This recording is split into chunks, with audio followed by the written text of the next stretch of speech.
18일인가 수능 시험이 되었습니다. 우리가 붙들어야 될 세 가지라는 제목의 말씀입니다. 그래서 이미 우리가 본문 읽으니까 믿음, 소망, 사랑, 우리가 붙들어야 할 세 가지입니다. 우리의 인생살이는 예배전 찬양 302장에 그 찬양 가사가 있는데, 망망대해를 가로질러가는 한 척의 조각교에 비유될 수 있습니다. 그렇다면 이처럼 위험천만한 우리의 인생 항해에서 가장 절실한 것이 무엇일까요? 끝까지 포기하지 말고 붙들어야 할 것이 무엇일까요? 특별히 우리 그리스도인들의 인생 항해에 구비해야 될 세 가지가 무엇이겠습니까? 첫째, 인생 항해에 붙잡아야 할 것은 믿음인 줄로 믿습니다. 망망대해에서 배가 파손하면 수영을 잘하는 사람이나 못하는 사람이나 별 차이가 없습니다. 인생은 어느 정도 있을 때 자기 우열이 가려지고 잘하고 못하고가 차이가 나지만은 극심한 혼란 속에는 잘난 사람, 못난 사람, 높은 사람, 낮은 사람, 배운 사람, 좀 못 배운 사람 별 차이가 없습니다. 누군가 구해주지 않는 한 결국 물에 빠져 죽는 수밖에 다른 길이 없습니다. 그런데 다행히 때마침 지나가던 다른 배가 다가와 구명줄을 던져줬다고 생각해 봅시다. 무조건 죽음의 바다에서 살아나려면 그 구명줄을 붙잡아야 할 것입니다. 자기 수영 실력을 의지할 수가 없습니다. 그 망망대해에서 자기 수영 잘한다고 그것이 탁도 없는 것이죠. 죄인된 인류가 구원받는 것도 이와 같다고 믿습니다. 자기 스스로는 죄악의 바다에서 구원받을 인간이 하나도 없습니다. 자력으로는 죄의 굴레를 벗어날 수가 없습니다. 은혜에 의한 구원이 절실할 뿐인 것입니다. 그런데 하나님께서는 우리를 불쌍히 여기셔서 구원의 길을 예비해 주셨는데, 하나님께서 던져주신 구명줄은 예수 그리스도이십니다. 성경은 이 진리를 우리에게 증언하고 있는 것입니다. 그래서 하나님이 세상을 이처럼 사랑하사 독생자를 주셨으니 이는 저를 믿는 자마다 멸망치 않고 영생을 얻게 하려 하심이라. 하나님이 그 아들을 세상에 보내신 것은 세상을 심판하려 하심이 아니요 저로 말미암아 세상이 구원을 받게 하려 하심이라 하신 말씀대로입니다. 우주를 연구하는 학자들이 요즘은 언젠가 지구에서 사람이 살 수 없을 때가 온다는 것을 지금 미리 알고 있습니다. 그래서 지구를 떠나 이사를 가서 살 수 있는 행성이 어디가 될까 하고 막 연구를 하는 거죠. 아차 하면 이사 가자. 네? 그리고 화성을 가보면 거기가 뭐 습기가 있냐 없냐, 막 물이 있냐 없냐, 초미의 관심사입니다. 그러나 성경의 진리를 보면 사람이 사는 곳이 이 지구 말고는 없는 것 같아요, 현재로서는. 예수님은 이 세상에 오셔서 십자가에 달려 대속의 죽음을 감당하셨습니다. 그래서 누구든지 예수 그리스도를 믿기만 하면 구원을 얻게 된 것입니다. 은혜에 의하여 믿음으로 말미암아 구원을 받는 데는 남녀노소 빈부귀천에 차별이 없습니다. 오직 믿는 자와 믿지 않는 자로 나뉠 뿐이라고 말씀하십니다. 그래서 누구든지 주의 이름을 부르는 자는 구원을 얻으리라 말씀을 하셨습니다. 여기서 주의 이름을 부른다 하는 것은 진정성이 있는 부름이죠. 국어라는 거리가 밥 한 그릇 달라고 할 때 그냥 지나가는 말로 밥 한 그릇 달라고 할 수가 없잖아요. 그 밥 한 그릇에 내 생명이 달려있기 때문에 얼마나 절실하겠습니까? 우리가 주의 이름을 부르는 자 구원을 얻는다 했을 때도 그런 의미가 담겨져 있습니다. 그러므로 예수 그리스도를 믿지 않고도 구원을 받을 수 있다고 하는 사람은 마치 망망대해에서 자기 수영 실력을 의지해서 구명줄을 붙들지 않고 헤엄쳐 나오려는 것과 같은 이치다. 그렇게 우리가 이해할 수 있습니다. 던져준 구명줄 붙들면 건진 받을 수 있는데 자기 기술, 자기 능력 의지하고 구명줄 붙들지 않는 사람은 살아나올 가망성은 거의 제로입니다. 그저 수영을 해서 나오는 거리가 30m 남았다, 50m 남았다, 100m 남았다 그러면 수영 실력이 좋은 사람은 100m도 수영해서 빠져나올 수 있겠죠. 그러나 망망대해에서 배가 파손했는데 수영 실력이 좋은들 소용없습니다. 던져준 구명줄 붙들듯이 우리 예수님을 믿음으로 구원받는 것을 우리는 깊이 받아들이고 있는 사람들인 줄로 믿습니다. 믿음의 반대말은 불신이고 의심입니다. 구명줄 던져주면 저걸 내가 붙잡으면 살아 못 살아 그걸 못 믿으면 붙들 수가 없는 거죠. 세상에는 무신론자들도 있고 불가지론자들도 있습니다. 불가지론은 무슨 말이냐면 하나님이 계신지 안 계신지 누가 아냐? 모른다는 거예요. 그게 불가지론입니다. 그러나 믿음은 하나님이 계신다는 긍정에서 출발합니다. 그래서 믿음이 없이는 하나님을 기쁘시게 하지 못하나니 하나님께 나아가는 자는 반드시 그가 계신 것과 자기를 찾는 자들에게 상 주시는 이심을 믿어야 한다. 그렇게 말씀을 하고 있습니다. 이제 구체적으로는 예수님을 믿고 받아들이는 자는 누구든지 구원을 받는다는 이 약속의 말씀을 신뢰하는 것이 믿음입니다. 우리에게는 말씀을 잘 듣고 믿고 고백하는 마음의 밭이 필요합니다. 믿음은 예수님의 생명이 내 안에 들어오게 하는 통로가 되는 것입니다. 예수님이 내 마음에 들어오시면 그 사람의 마음의 생각과 감정이 바뀌는 것입니다. 언어가 바뀌고 얼굴과 표정이 바뀌고 신분과 인격과 운명이 달라지는 줄로 믿습니다. 그래서 예수를 믿는 자가 신분이 달라진다 하는 것은 하나님을 아버지라 부르게 됐다는 뜻입니다.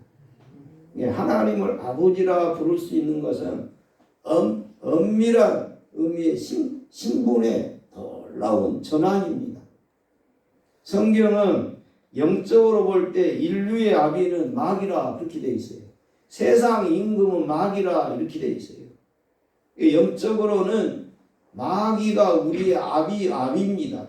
근데 예수를 믿자 마귀가 떠나가고 하나님이 아버지가 되는 것입니다. 제가 이치를 그런 생각을 해봤어요. 결혼을 하면 이쪽 저쪽 양가의 부모가 있습니다. 아버지가 두 분이 돼요. 우리가 예수 믿으면 육신의 아버지도 있는데 영의 하나님 아버지가 계십니다. 우리 생일이 육신적으로 세상에 태어난 날이 내 육신의 생일이지만은 영적으로 예수 믿고 하나님 나라 생명책에 내 이름이 기록되는 그 순간 그게 영적인 출생이 되는 것입니다. 영적인 생일이 있는 거예요. 조금 더 쉽게 이야기하면 내가 세상에 태어난 날 내가 인지하고 알고 세상에 나온 사람은 없습니다. 내 생일을 어떻게 아느냐? 부모가 가르쳐줘서 그냥 알 뿐입니다. 우리가 예수 믿고 하나님의 자녀가 되는 순간 이것은 신비적인 것이기 때문에 내가 인지하고 알고 그런 상황이 아닙니다. 모르는 사이에 이루어지는 것입니다. 그러나 그걸 어찌 아느냐? 하나님의 말씀을 보니 내가 예수 믿고 구원받았구나 확인이 된 것뿐입니다. 부모가 내 생일을 가르쳐줘서 아는 것뿐이지 내가 엄마 뱃속에 나올 때 내가 세상에 나가는구나 그렇게 하면서 나온 아이는 한 명도 없습니다. 내가 언제 어떻게 태어난지 모릅니다.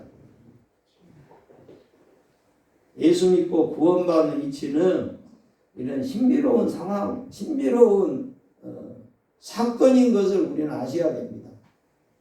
그러면서도 우리는 하나님을 아버지라고 부르는 것이 참 어색하지가 않습니다. 그리고 우리가 부모와 자녀 가운데 보면 생명을 물려받았다고 하는 것은 결국 닮는 것으로 확인이 됩니다. 그래서 그 부모의 그 자식, 그 속일 수가 없어요. 옛날 어른들이 종자를 못 속인다. 그래요. 못 속여요. 닮습니다. 나를 닮아요. 아니면요, 손자들을 보면 조부모를 닮습니다. 참, 닮는다는 것이 참 신비로운 일이에요. 닮게 되어 있습니다.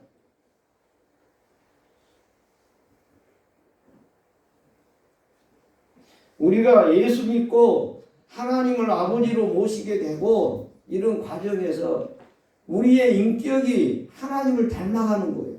나도 모르는 사이에 닮아가는 거예요. 또 닮아야 되는 거예요. 그래야 내가 하나님의 백성이요 구원받은 자녀라는 것이 입증이 되는 거예요. 그래서 우리는 참으로 믿음으로 구원받았는데 믿음의 사람들은 내가 하나님을 믿을 뿐만 아니라 나의 인격과 나를 또한 믿을 수 있는 사람으로 만들어져 가야 되는 것입니다. 상대에게 신뢰감을 주고 약속을 지키고 거짓말을 하지 않는 것이 믿음의 삶인 줄로 믿습니다. 예수 믿는 사람들은 그 인격이 비교적 약속 잘 지키고 다른 사람에게 신뢰를 주고 거짓말하지 않고 그것이 인격으로 사람 됨됨이로 만들어져 버려야 되는 것입니다. 의지적으로 노력해갖고 하는 것은 작심삼일밖에 안 돼요.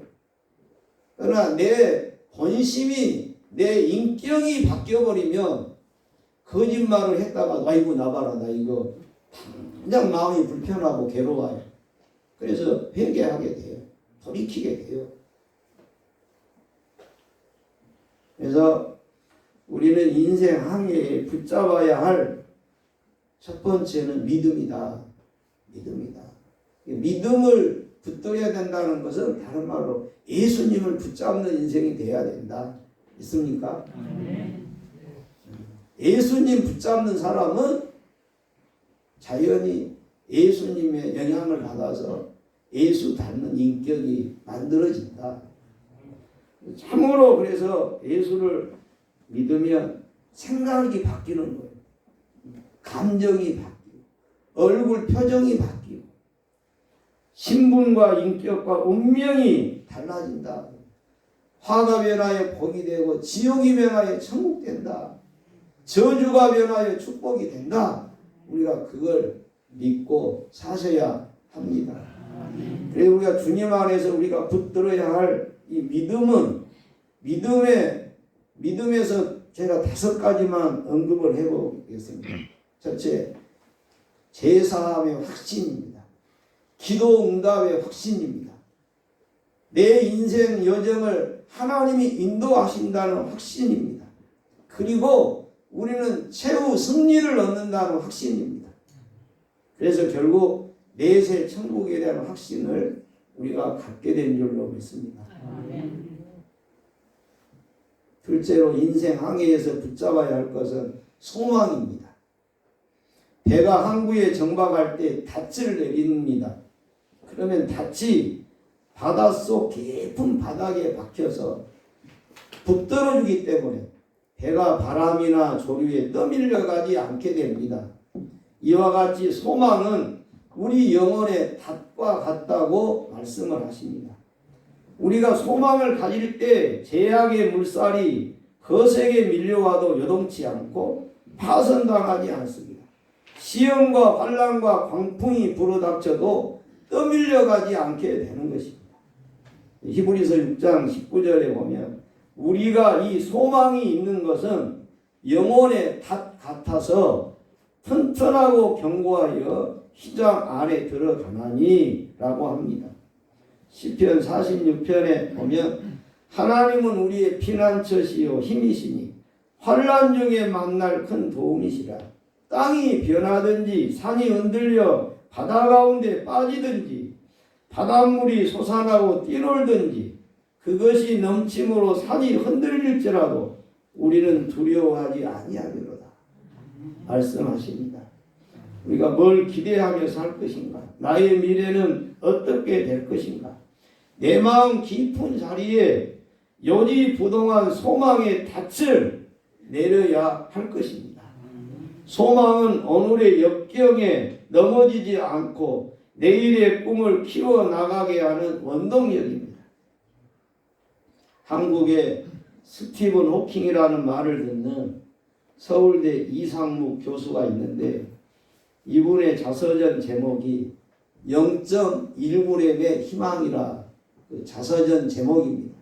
0.1g의 희망. 그는 세계적인 해양 과학자의 꿈을 가지고 미국 MIT에서 공부를 하고 2006년에 캘리포니아 공과대학과 서울대가 공동으로 진행하는 야외 지질 연구를 위하여 마지막 코스를 가던 중에 사막 한복판에서 자동차 전복 사고를 당합니다. 경추 4번을 다쳐서 목 아래 전신이 마비가 되는 장애를 입고 말았습니다. 그는 이렇게 그 자서전에 말을 합니다. 처음엔 하늘을 원망했어요. 아무것도 할 수 없는 자신을 용서할 수가 없었어요. 해양 과학자의 꿈도 절망으로 바뀌었고요. 그러나 차츰 시간이 지나면서 내가 살아있다는 사실에 감사하다는 마음이 들었습니다. 생각할 수 있고 말할 수 있고 뺨을 움직일 수 있고 입김을 불 수 있다는 것만으로도 나는 하늘이 내린 행운아라고 생각하게 됐습니다. 내가 장애인이라는 사실을 받아들이는 순간 묘한 희망이 느껴졌습니다. 무언가 잃어버린 삶이 아니라 새로운 삶을 살 수 있을 것이라는 긍정의 힘을 찾게 되었습니다. 이 이상묵 교수는 무게로 따지면 0.1g도 안 될 것 같은 희망에 그의 인생을 걸었습니다. 그리고 아직 못다 이룬 꿈을 이루기 위하여 전동 휠체어를 타고 컴퓨터를 입김으로 작동하면서 재기의 길을 걸었고 결국 다시 서울대 강단에 서서 강의를 하게 되었습니다. 희망은 어떤 절망적인 환경에서도 일어나게 하는 에너지입니다. 태산 같은 문제도 해결할 수 있는 능력이 여기서 분출되는 것입니다. 그러므로 0.1g의 희망이라도 있다면 가슴에 품고 도전해야 한다는 뜻입니다. 해밍웨이의 글입니다. 희망을 갖지 않는 것은 어리석은 일이다. 그것은 죄다. 이렇게 단언을 했습니다.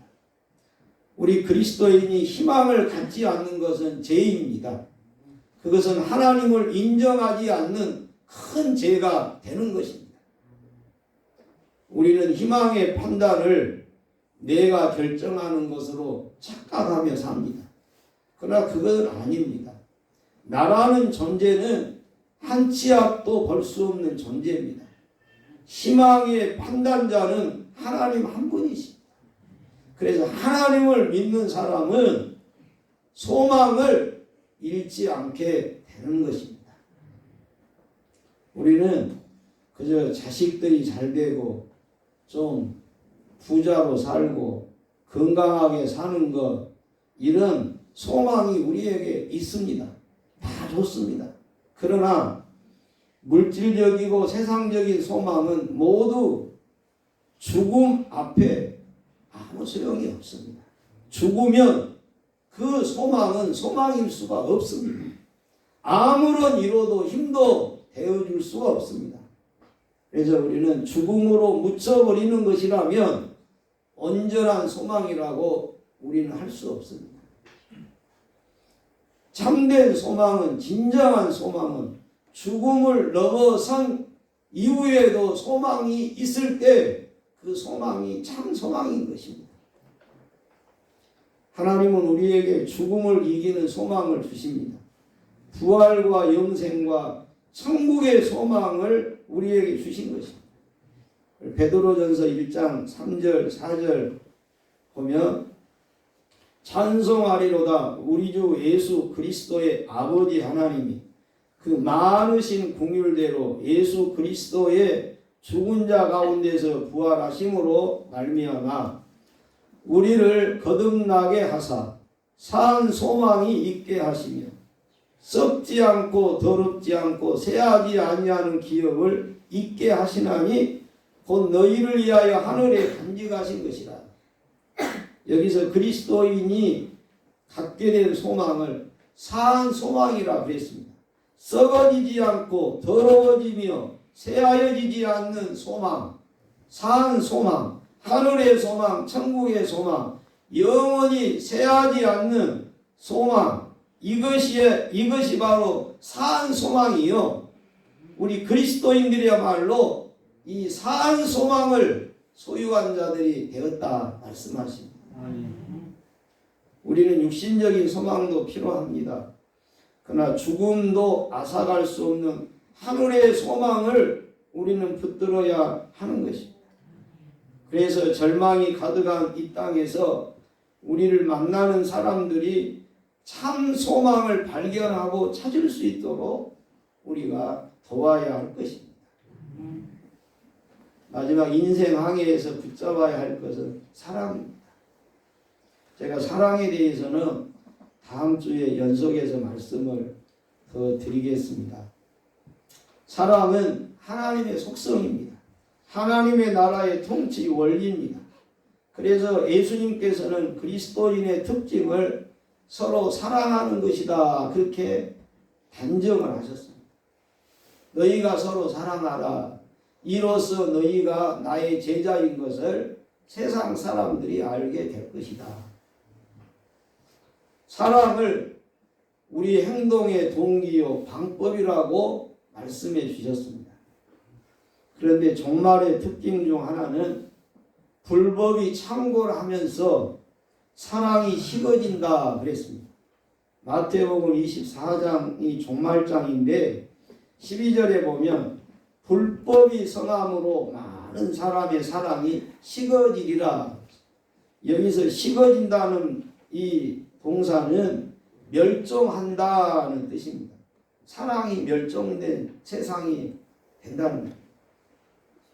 우리는 진정한 사랑이 멸종된 시대를 살고 있습니다. 제가 성경을 보면서 그런 생각이에요. 이 종말은 그때와 시간은 아무도 모르고 아버지만 아신다 해놓고는 그러나 종말에는 징조가 있다 그러면서 이런저런 징조가 나타나거들랑 인자가 문 앞에 이른 줄 알거라.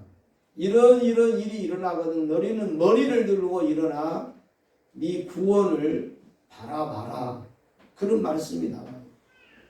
네, 보니까 언제라도 주님이 오신다고 해도 이상할 것이 없는 시대에 우리가 살고 있는 것 같아요. 오늘 지금 제일로 좋다면 우리 지금 예배 드릴 때 이때 주님이 오시면 제일로 좋겠어요. 예. 새벽일런지 밤중일런지 언제인지 알 수 없지만 우리가 깨어 근신하여 살 때 주님이 오신다면 얼마나 좋겠어요. 근데 이 시대는 언제 주님 오셔도 이상할 것이 없는 시대예요. 지금. 세상 기후를 이 지구의 기후를 이야기한 사람들이 그래요. 1년 365일에 평균 기온이 2도만 올라가면 이제 지구에 사람이 살 수 없는 때가 온다는 거예요. 살 수가 없다는 거예요. 이 2도라고 하는 게 어마어마한 것을 가지고 온다는 거예요. 근데 지금 2도만 올라가면 지구가 살 수가 없는 사람 살 수 없는 때가 오는데 이건 어떤 것으로 해결이 안 되는 거예요. 그렇게 돼버립니다. 백약이 무효인 거예요. 근데 지금 2도에서 1도가 올라갔어요. 2030년에나 1도가 올라갈 줄 알았는데 더 빨리 올라가는 거예요, 지금. 그래서 지금 세계 각 나라의 지도자들이 모이면 하는 것이 기후변화, 기후온난화 대책을 세우는 거예요. 이번에도 영국, 그리스고에서 지금 세계 지구 환경, 이 지구의 온도를 어떻게 하면 더 올리지 않을까를 정상들이 머리를 맞대고 연구를 하는 거예요. 근데 그 답이 특별하게 없는 거예요. 각자가 욕심내서 사는 한 길이 안 나오는 거예요. 그래서 참 언제 주님 오셔도 왜 주님 갑자기 오시냐고 말할 수 없는 시대를 우리는 살고 있다. 그런 생각이 들어요. 이 사랑이 식어진다. 사랑이 멸종된다. 이것도 종말의 한 큰 징조로 성경은 말해요. 인간의 타락과 정욕에서 솟아나오는 거짓되고 변질된 사랑만이 가득한 세상이라는 거예요. 그래 변질된 인간관계가 두려운 거예요. 사랑이 없는 세상은 무서운 거예요.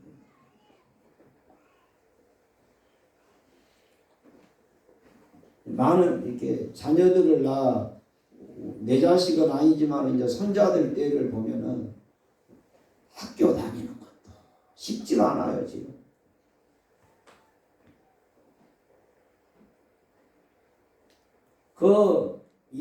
옛날에는 막 콩나물 시루처럼 우리 학교 다닐 때는 보통 한 반에 막 60명 막 넘었잖아요. 서로 싸우고 막 그래도 울고 그래도 또 살고 다 살았는데 요새는 참 너무 예민해져 있어가지고 애들이 그래도 그 중에 잘 어울리지 못하 왕따당하고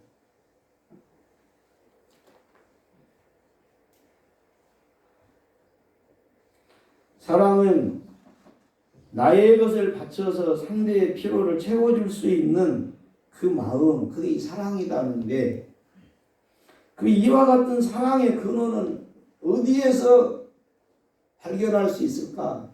하나님의 사랑이라고 해요. 하나님은 사랑이십니다. 하나님께만 사랑을 배우고 알고 받고 익히는 거죠. 우리가 부모에게서 자식이 사랑을 배웁니다. 사랑을 받습니다. 그러나 그 혈육적인 사랑은요, 가족 공동체를 벗어나기가 참 어려워요. 이게 내가 부모에게 받은 그 사랑을 내가 결혼해서 자식을 낳으면 그 사랑을 내가 자식에게 대물림을 하는 거예요. 근데 고작 가족의 울타리를 벗어나기가 어려운 거예요. 근데 하나님의 사랑은 모든 사람이 가족이다. 이거. 모든 사람이 형제요 자매라는 거죠. 그래서 하나님에게서만이 참 사랑을 보는 거예요. 사랑은 여기 있으니 우리가 하나님을 사랑한 것이 아니요. 하나님이 우리를 사랑하사 우리 죄를 속하기 위하여 화목 제물로 그 아들을 보내셨다. 그래 사랑하는 것은 하나님의 생명을 나누는 삶입니다. 그래 사도 요한은 그래 자녀들아 말과 혀로만 사랑하지 말고 행함과 진실함으로 하자 권면합니다. 받은 사랑에 머무르지 않고 나누는 사랑, 베푸는 사랑으로 발전시켜 가야 하는 것이죠. 그래서 사랑의 기술이라는 책에 보면 사랑을 5가지로 정의를 했는데 사랑은 관심을 갖는 것이다. 사랑은 존경하는 것이다. 사랑은 이해하는 것이다. 사랑은 책임감을 느끼는 것이다. 사랑은 주는 것이다. 이렇게 말을 하고 있습니다. 이제 결론의 말씀입니다. 믿음, 소망, 사랑은 항상 있을 것이다. 이 말씀은 새초부터 쇠발까지 항상 유효하다는 뜻입니다. 그리고 이 3가지 중에 어느 하나도 빠지면 모든 것이 무너진다는 것입니다. 그래서 믿음, 소망, 사랑이 항상 이 3가지는 항상 있어야 한다. 하나만 있으면 안 된다. 믿음, 소망, 사랑은 항상 함께 있어야 된다. 그러면서 그 중에 제일이 사랑이라 하면 믿음이 소망을, 소망이 사랑으로 열매 맺어야 한다는 것입니다. 믿음이 뿌리요, 소망은 줄기와 가지요, 잎이라면 사랑은 꽃과 열매이다는 것입니다. 교우 여러분, 인생 항해에서 우리가 붙들어야 할 3가지는 믿음의 구명줄입니다. 소망의 닻입니다. 그리고 사랑의 항해술입니다. 나와 관련된 모든 것들에 대한 연민과 사랑이 힘든 항해를 지치지 않게 만들어줍니다. 그런데 현실은 믿음, 소망, 사랑에 반하여 불신과 의심과 절망과 미움과 원망과 불평과 분노와 두려움이 우리 마음을 지배할 때가 많습니다. 이때 우리는 어떻게 해야 하겠습니까? 믿음과 사랑과 소망이 없음을 정당화하거나 다른 사람 탓으로만 돌리는 어리석은 생각을 버리고 나의 믿음 없는 것, 소망 없는 것, 사랑 없는 것을 가슴 아파하며 의지적으로 돌아서야 할 것입니다. 그리고 주님을 바라보아야 합니다. 주님을 붙들어야 하는 것입니다. 오늘은 종교개혁 주일이기도 합니다. 종교개혁의 3대 슬로건이 있습니다. 오직 성경, 오직 은혜, 오직 믿음입니다. 이걸 우리의 생활로 끌고 오면 우리는 어떤 처지와 상황에도 끝까지 포기하지 않고 붙들어야 될 믿음과 소망, 사랑 우리가 붙들며 살 수 있으리라고 믿습니다. 기도합시다. 주님, 우리의 인생 항해가 징태양난일 때 많습니다. 염려와 걱정과 난감함이 우리를 뒤덮고 있을 때가 많습니다. 우울하고 답답하고 뚜렷한 희망이 보이지 않을 때도 있습니다. 주님, 우리에게 믿음의 역사와 사랑의 수고와 소망의 인내를 충만케 부어 주옵소서. 무엇보다 주님의 사랑을 우리 안에 가득 부으셔서 그 사랑에 잠겨 살고 그 사랑을 흘려 보내며 사는 저희가 되게 하옵소서. 어떤 상황과 처지에도 불구하고 주님 베푸시는 믿음의 구명줄, 소망의 닻을 단단히 붙들게 하시고 사랑으로 인생 항해의 성공자들 다 되게 하옵소서. 주 예수님의 이름으로 기도하옵나이다. 아멘.